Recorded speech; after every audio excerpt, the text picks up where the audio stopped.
suppose phi be a scalar function. Okay, it is a scalar function. ठीक है, और condition क्या है इसमें, फाई स्केलर है and it is differentiable at each point in the certain field. ठीक है, मतलब कोई भी एक रीजन है, कोई भी एक स्पेस है, कहीं पे भी ये फाई डिफाइंड होना चाहिए और डिफरेंशिएबल होना चाहिए. ठीक है, तो अगर हमने एक ऐसा एग्जांपल स्केलर के लिए लिया हुआ है ना, ये क्या है, it is a scalar function कह सकते. ठीक है, मतलब उस स्पेस में, उस पर्टिकुलर फील्ड में ईच एंड एवरी पॉइंट पे फाई की अपनी एक वैल्यू होगी. ठीक है, और ईच एंड एवरी पॉइंट पे ये डिफरेंशिएबल भी होगा. ठीक है, जैसा हमें देख के पता लग रहा है एक्स वाई जेड तीनों ये कार्टेशियन कोऑर्डिनेट की बात कर रहे हैं. तो अगर इन सारे पॉइंट्स को ये फॉलो कर रहा है, कौन से पॉइंट्स की बात करी हमने, कि भाई किसी सर्टेन रीजन में, एक सर्टेन स्पेस में, जिसके लिए हम लोग लिख रहे हैं ये एग्जाम्पल है ना, उसके ईच एंड एवरी पॉइंट पे फाई को डिफाइंड होना चाहिए और डिफरेंशिएबल होना चाहिए, मतलब 2D पे वर्क कर रहे हैं हम लोग. ठीक है, यहाँ तक समझ आ रहा है. Then the gradient of phi, then the gradient of phi can be written as,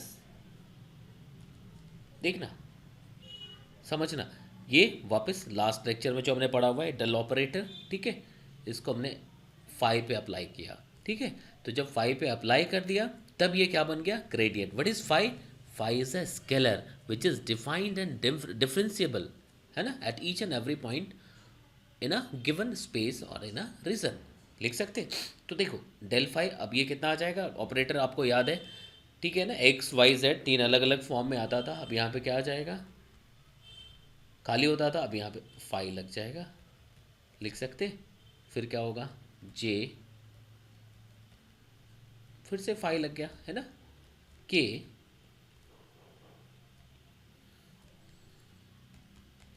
ठीक है, के मतलब जेड एक्सेस के लिए हम लोग लिख रहे हैं. अब देखिए यहाँ पे क्या किया हमने, जो डेल ऑपरेटर होता था वो कौन था, डेल ऑपरेटर मतलब ये, अगर इसको ठीक से समझ लें हम लोग, तो जो नया ऐड हुआ दैट इज़ फाई. ठीक है, तो जो रेड कलर में आ रहा है वो जो स्केलर फंक्शन था, तो वो सब जगह ऐसा आ रहा है, और जो ग्रीन दिख रहा है वही यहाँ पे क्या था, डेल ऑपरेटर. लिख सकते. यहाँ तक समझ आया. तो देखो डेल ऑपरेटर को जब हमने एक स्केलर फंक्शन पे अप्लाई कर दिया तो जो रिजल्ट मिला इट इज़ ग्रेडियंट. ये क्या हो गया, अब ग्रेडियंट हो गया. यहाँ तक समझ आ रहा है, लिख सकते. तो ग्रेडियंट को हम लोग ऐसा लिख सकते हैं, क्यों लिखा सबके समझ आ गया. अब जो ग्रेडियंट मिला, यहाँ तक समझ आया, ग्रेडियंट किसके लिए यूज़ कर सकते हैं, मतलब यहाँ तक तो समझ आ गया होगा आपको कि भाई जब हमने क्या किया, डेल ऑपरेटर को एक स्केलर फंक्शन पे अप्लाई कर दिया. ठीक है, स्केलर पॉइंट फंक्शन कह सकते थे आप. कंडीशन क्या था, कंडीशन इसके लिए क्या था कि भाई जो फंक्शन होना चाहिए, जो स्केलर फंक्शन है वो हर जगह पे डिफाइंड होना चाहिए, किसी भी पॉइंट पे ऐसा ना हो कि वो डिफाइंड ना हो. दूसरी चीज़ कि भाई उसको हर एक पॉइंट पे डिफरेंशिएबल भी होना पड़ेगा. ठीक है, तो हमने ऐसा लिख दिया. अब यहाँ पे बताओ, अब जो ये ग्रेडियंट आया, अब क्या ये ऑपरेटर है, नो. अब ये ऑपरेटर, अब ये एक प्रॉपर वेक्टर बन गया. ठीक है, यहाँ तक समझ आ रहा है. तो देखो अगर मैथमेटिकल एप्लीकेशन की बात करें, सिंपल कैलकुलेशन की बात करें, बस ये हो गया, यही ग्रेडियंट है ना. लेकिन अगर इसके सिग्निफिकेंस की बात करें, इसके फिजिकल इंटरप्रिटेशन की बात करें, तो हमें समझने की ज़रूरत है, तब हम लोग इसको किसी अलग न्यूमेरिकल्स, किसी प्रॉब्लम और किसी सिचुएशन में अप्लाई कर पाएंगे, है ना. तो यहाँ जो ये मिला, ये ग्रेडियंट है. तो सिर्फ ये डेल जो था ऑपरेटर था, जब हमने इसको एक स्केलर फंक्शन पे अप्लाई कर दिया, डेल ऑपरेटर को एक स्केलर फंक्शन पे अप्लाई किया, तब ये क्या बन गया, ग्रेडियंट बन गया. और एक बार जब ये ग्रेडियंट बन गया, now del phi is no longer an operator, अब ये एक प्रॉपर वेक्टर है.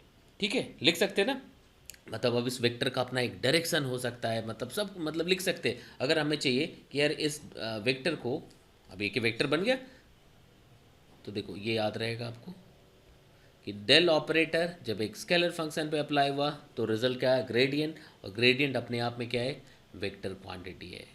ठीक है, वेक्टर की तरह लिखना पड़ेगा हमें, है ना. तो अब अगर मैं यहाँ पे लिखूँ कि भाई, अगर हमने ऐसा लिख दिया कि भाई फाई, डेल फाई. ठीक है, अब इस डेल फाई वेक्टर है, तो जैसा वेक्टर हम लिखते थे अलोंग बी अलोंग सी लिखते थे ना आपने, जैसे मैथ्स में पढ़ा होगा कि भाई वेक्टर ए को, ठीक है, बी के डायरेक्शन में लिखना है। ठीक है, तो वेक्टर ए को बी के डायरेक्शन में लिखना है तो कैसे लिखते थे, डॉट बी कैप लिखते थे, मतलब बी के साथ उसका वो डॉट प्रोडक्ट लिख लेते थे। तो अगर मैं यहाँ पे इस ग्रेडियंट को किसी एक पर्टिकुलर वेक्टर ए की तरफ ले जाना चाहता हूँ, ठीक है, तो इसको कह सकते हैं डायरेक्शनल डेरिवेटिव कह सकते हैं। यहाँ तक समझ आ रहा है। ये अगर मैं इसको एक एक्स के प्रॉपर डायरेक्शन में ले जाना चाहता हूँ तो क्या करूँगा मैं, इसका ए के डायरेक्शन में, तो ए का जो यूनिट वेक्टर होगा उसको कैसा लिख सकते हैं आप, complete vector divided by magnitude of the same, ऐसा लिखते थे। और इस यूनिट वेक्टर को, अगर इसका यूनिट वेक्टर हमने लिखा, ठीक है, इसको अगर इसके साथ लिख देंगे तो वो क्या हो जाएगा, डायरेक्शनल डेरिवेटिव हो जाएगा, लिख सकते हैं ना। तो देखो, अगर डायरेक्शनल लिखना हो मतलब इसको ए की तरफ लिखना हो तो क्या करोगे, ठीक है, ये तो है ही है, डॉट अपॉन मैग्नीट्यूड ऑफ ए। अब ये क्या मिला, ये अपने आप में एक वेक्टर है जो ग्रेडियंट था, कैसे बना था तो मैं पता लग गया है। ठीक है, इसको हमने ए के यूनिट वेक्टर के साथ डॉट प्रोडक्ट लिख दिया। अब ये क्या हो गया, ये वेक्टर प्रॉपरली ए के डायरेक्शन में आ गया। जहाँ तक समझ आ रहा है, लिख सकते हैं। तो अभी जो आपने देखा, जो लिखा ग्रेडियंट कैसे आता है, यहाँ तक तो समझ आ गया होगा। ठीक है, ग्रेडियंट हम लोग कैसे लिखते हैं ये समझ आ गया। अब हम लोग इसका फिजिकल इंटरप्रिटेशन देख ले, तब हमें समझ आएगा कि एक्चुअल में क्या है, कैसे लिख सकते हैं, है ना। तो देखिए, अब यहाँ से शुरू करते हैं कि सपोज ये जो हमने फंक्शन लिया था फाइव फंक्शन, वो एक्स वाई जेड मतलब उस किसी पर्टिकुलर रीजन में किसी स्पेस में वो डिफाइंड था, है ना। यहाँ तक समझ आ रहा है। अब देखिए कि मान लो कि ये जो फंक्शन है ये किसके लिए डिफाइंड था, किसी भी पॉइंट के लिए एक्स वाई जेड पे लिख सकते हैं। अब यहाँ पे एक दो छोटे छोटे पॉइंट समझने हैं हमें, है ना, कि सबसे पहला एक पॉइंट जो आएगा दैट इज़ लेवल सरफेस, है ना। व्हाट इज़ लेवल सरफेस, ठीक है। ये एक तरह का नहीं, इक्विपोटेंशियल सरफेस लिखते थे, इक्विपोटेंशियल लाइन लिखते थे, इक्विपोटेंशियल नहीं, तो वहाँ से इसका कॉन्सेप्ट कुछ मिलता जुलता लगेगा। इनफैक्ट वैसा ही है, अब देखो समझ जाओगे। ठीक है, तो सबसे पहले लेवल सरफेस क्या है ये समझिए। तो अब हमें एक लेवल सरफेस की बात करें तो सपोज एक कोई भी पी पॉइंट हमने अज्यूम किया इन स्पेस, है ना। तो सपोज हमने एक पी पॉइंट अज्यूम कर लिया, ये पी पॉइंट है, ठीक है। तो जो पी होगा वो अलग अलग पॉइंट पे लिख रहे हैं, तो हमने ऐसा दिखा दिया कि भाई ये ऐसा वेक्टर जैसा दिखा है कि आर जैसा दिख दिया, हमने लिख सकते हैं ना कि भाई किसी एक पॉइंट को रेफरेंस पॉइंट लिया होगा और यहाँ से हमने लिखा कि भाई पोजीशन वेक्टर इस पॉइंट पी का क्या है, आर। अब इससे कंफ्यूज मत होइएगा, ये क्या है, ये स्केलर है, ठीक है। बट मैं जिस पॉइंट पे उसको लिखने की बात कर रहा हूँ, ठीक है, उसको एक्स वाई जेड में एक लिखना पड़ेगा, तो जो पोजीशन वेक्टर होगा that would be a vector, लिख सकते हैं ना। समझना, ये पूरा फील्ड है, ठीक है। इस पूरे 3D में, इस एक स्पेशल फील्ड में हमें गिवन है एक स्केलर फंक्शन, मतलब वो एक स्केलर लाइक ये टेम्परेचर हो सकता था, है ना, ये डेंसिटी हो सकती थी। अभी मैं इसको अप्लाई भी करना सिखाऊंगा कि मान लो कि कमरे में जहाँ पे आप ये वीडियो लेक्चर देख रहे हो, है ना, उस पूरे कमरे में अगर अलग अलग पॉइंट पे अलग अलग टेम्परेचर हो, ठीक है, तो उसको कैसे दिखाओगे आप। तो किसी पॉइंट पे, मान लो एक पर्टिकुलर पॉइंट पे आप टेम्परेचर देखा, definitely temperature is a scalar quantity, लेकिन जिस पॉइंट पे हम लोग लिखने की कोशिश कर रहे हैं वो क्या होगा, उसको तो वेक्टर फॉर्म में लिखना पड़ेगा। तो वही हमने लिखा कि suppose P is a point in the space, और उस स्पेस में उस पॉइंट का पोजीशन वेक्टर हमने आर लिख दिया, ठीक है। अब आपको क्या करना है, एक सरफेस ड्रॉ करना है, ठीक है। अब सरफेस कैसा होगा कि उस सरफेस के ईच एंड एवरी पॉइंट पे जो फाई की वैल्यू है वो इक्वल आ जाए, लिख सकते। तो देखो वो सरफेस कैसा भी हो सकता है ना, सपोज करो वो हमने बना दिया यहाँ पे, है ना। देखिए,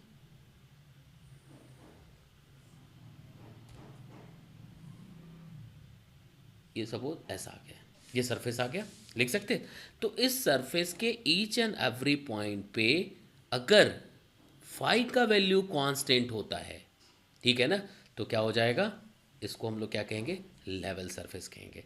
तो देखो इस पॉइंट को सेटिस्फाई होने का मतलब क्या हो गया, on this line phi at any point अगर ये कांस्टेंट है then this surface is known as level surface. यहाँ तक समझ आ रहा है, लिख सकते हैं ना। ये क्या हो गया, एक लेवल सरफेस हो गया, कैसे लिखा समझ आ रहा है? तो देखो इस पूरे स्पेस में अलग अलग जगहों पे अलग अलग चीज़ें थी, वेल डिफाइंड थी फाई, है ना। तो एक ऐसा सरफेस हमने सर्च किया कि जिसके ईच एंड एवरी पॉइंट पे उस पर्टिकुलर फंक्शन की बात करें, टेम्परेचर की बात करें, वो क्या होगा, कांस्टेंट हो गया। सिंपल एग्जांपल मान मैं बता रहा हूँ कि जैसे जिस कमरे में बैठे हो उसका जो मिडिल पॉइंट है, सपोज वहाँ से रेडियली किसी भी डायरेक्शन में अगर जाएंगे तो टेम्परेचर इक्वल रेट से मान लो चेंज हो रहा है, ठीक है। मतलब उस सेंट्रल पॉइंट से आर के किसी भी डिस्टेंस पे जाओ, आर डिस्टेंस पे जाओगे, किसी भी डायरेक्शन में जाओ तो टेम्परेचर इक्वल मिलता है। तो जो भी स्फीयर आप खींचोगे उसका सेंटर अपने रूम के सेंटर पे रख के, तो वो सारे सरफेसेस क्या होंगे, लेवल सरफेस होंगे, क्योंकि वो सेंट्रल पॉइंट से उस स्फीयर का each and every point equal distance पे होगा। लिख सकते? तो देखो फाई अगर कांस्टेंट है तो इस पूरे सरफेस पे क्या हो गया, फाई का वैल्यू इक्वल आ गया, तो इसको हमने क्या कह दिया, लेवल सरफेस कह दिया। लिख सकते? अब एक दूसरा सरफेस खींचना है आपको, ठीक है, ऐसा ही, ठीक है, दूसरा सरफेस खींच दिया हमने, ठीक है। तो ये जो दूसरा सरफेस खींचा ये अब अलग हो गया, अब यहाँ पे फाई का वैल्यू चेंज होगा, लेकिन ये जो दूसरा सरफेस खींचा है ये भी लेवल सरफेस है। बात समझ आ रहा है कि भाई एक ये तो लेवल सरफेस था, तो यहाँ पे कुछ सपोज करो फाई का वैल्यू आ गया फाई 1, एक और लेवल सरफेस खींचना है उसके आगे, वहाँ पे क्या होगा, फाई तो यहाँ से तो चेंज हो जाएगा बट उस लाइन पे जाकर के ईच एंड एवरी पॉइंट पे क्या होगा, इक्वल रहेगा वैल्यू। लिख सकते? यहाँ तक समझ आ रहा है? अब यहाँ पे इस फील्ड में, इस सरफेस में, this is surface 1, level surface 1, इसको मैं एल एस लिख देता हूँ, this is LS1 level surface 1 and this one is level surface 2। लिख सकते? तो लेवल सरफेस 1 पे जो स्केलर फंक्शन की वैल्यू है इट इज़ फाई 1, और जो लेवल सरफेस 2 पे जो स्केलर फंक्शन की वैल्यू इट इज़ फाई 2। लिख सकते? अब एक पॉइंट हमारे पास था, it was P on the first layer surface, एक दूसरा पॉइंट आप एज्यूम करिए on the second layer surface, है ना। Suppose that point is P dash, suppose that point is P dash. लिख सकते? तो first P, what is P, देखना समझना कहीं से कोई कंफ्यूजन नहीं रहना चाहिए। इस पूरे स्पेस में एक फाई स्केलर फंक्शन डिफाइंड था, ठीक है। तो एक सरफेस खींचा हमने जिस पे कि ये फंक्शन कांस्टेंट हो जाए, वो हमने खींच दिया, that is known as level surface, जैसा हमने यहाँ पे लिखा हुआ है, ठीक है। अब इसके आगे दूसरा हमने सरफेस खींच लिया जो अपने आप में फिर से लेवल सरफेस है, तो यहाँ पे भी फाई कांस्टेंट हो गया, बट इन दोनों में डिफरेंस रहेगा, बिल्कुल रहेगा। अब दूसरे सरफेस पे हमने क्या किया, एक P पॉइंट एज्यूम कर लिया, कर सकते? तो अब अगर आप यहाँ से देखोगे तो ये लिख सकते, तो ये मान लो ऐसा, ठीक है। तो ये अगर बहुत स्मॉल डिस्टेंस पे लिया हुआ है तो एक P को P डैश से कनेक्ट करेंगे, है ना, तो फिर से एक डिस्प्लेसमेंट वेक्टर जैसा कुछ मिलना चाहिए। लिख दिया? लिख सकते हैं ना? यहाँ तक समझ आ रहा है? एक डिस्प्लेसमेंट वेक्टर जैसा लिख दिया, लिख सकते हैं? कोई दिक्कत है इसमें? तो अब देखो P डैश यहाँ से अगर हम लोग देखेंगे ये समझ आया, तो अब अगर देखा जाए कि भाई इसका क्या होगा, देखना समझना, यहाँ पे कई कन्फ्यूजन रहता है ना। देखिए मान लो ये रेफरेंस पॉइंट था, ओरिजिन जिसकी जिसको कहते हैं, है ना, देखिएगा, देखना समझना। तो आप ये खींच सकते हैं और ये सेकंड वेक्टर होगा, लिख सकते। तो एक्चुअली आर जो है it is the position vector, है ना, ऑफ पॉइंट P, ठीक है, इसको आप आर ऐसा लिख सकते। तो दूसरे पॉइंट को जो P डैश हमने लिया हुआ है in the same space, same field में, लेकिन डिफरेंट सरफेस पे, है ना, तो उसको क्या लिख सकते हैं, वेक्टर एडिशन आप यूज़ कर लो, तो दिस प्लस दिस ये इसके इक्वल होगा। तो ये जो होना चाहिए it should be like vector sum of these two, इसका और इसका।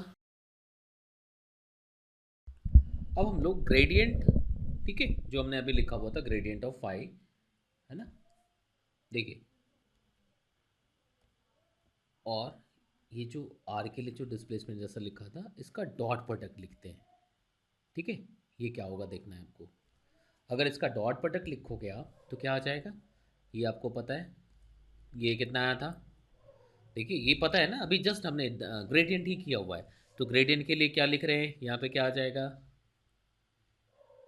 आई, है ना, एक्स वाई जेड लिख सकते, ठीक है ना। और आर के लिए एक्स वाई जेड में लिखोगे तो क्या आ जाएगा, एक्स पे दिस इज ऑन वाई, है ना, and this one is on Z, लिख सकते। तो अब देखो, एक वेक्टर मैंने जैसा बताया था, जो ग्रेडियंट होता है ये अपने आप में क्या होता है, एक वेक्टर होता है, और ये भी एक वेक्टर है। तो इन दोनों का डॉट प्रोडक्ट लिखा जा सकता है, जैसा लिख लिया आपने, है ना। तो अगर डॉट प्रोडक्ट लिख लिया तो अब कितना आएगा, आई वाला आई के साथ, जेड वाला जेड के साथ, ठीक है, ये ऐसा आ सकता है। तो क्या आ जाएगा बताइए इसमें, देखिए ये आ जाएगा, ठीक है ना।